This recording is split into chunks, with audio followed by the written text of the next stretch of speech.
discussing toddler tantrums. Toddler tantrums can be really overwhelming and make us feel really defeated. But it's important to understand that the big feelings your child is having is actually part of their development. It's totally normal. They just don't have the words yet to explain how they're feeling. We can't really stop the tantrums, but we can teach our child how to cope with their feelings and recognize those feelings and deal with them in a healthy way. Hack number 1, routine. When there's a change in the daily routine, you will notice it in your child's behavior.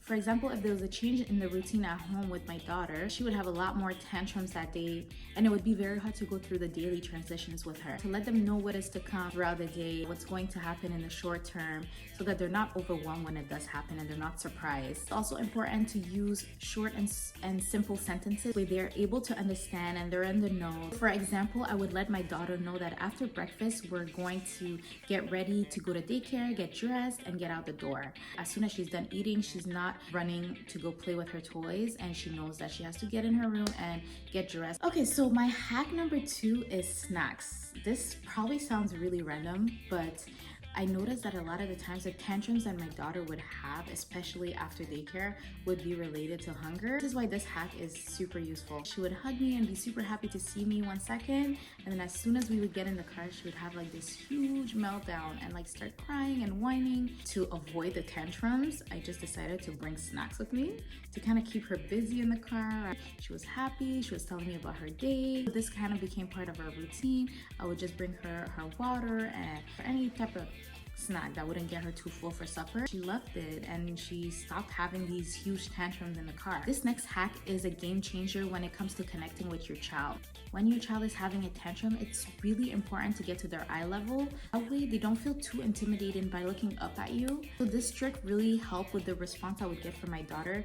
If I would kind of like try to calm her down as I was standing over her, she would just continue to melt down and continue to throw herself, and it would not work at all. I could not console her. But when I started kind of getting to her eye level and calming her down, and sometimes I wouldn't even say anything, I would just get to her eye level and just close distance in case she needed a hug. So this next hack is basically for us as parents. Tantrum can really affect our moods as well and just make us really anxious or really upset. I feel overwhelmed with those big emotions that my daughter's having. I sometimes just kind of put my AirPods on. I know it sounds kind of bad, but it tunes out the noise because I feel overstimulated with all the screens. I'm also having these huge emotions. So I would like kind of put my AirPods on kind of to distract myself. Or you can also go in a separate room. It's okay to go in a separate room to calm down, to deal with your emotion. And then you can come back to your child while you're calm and kind of help them cope with their emotions as well. Bedtime routine can honestly be such a struggle sometimes because kids can't fathom the fact that playtime is over and they have to go to bed. One thing that really helps with this transition is to give your child simple choices.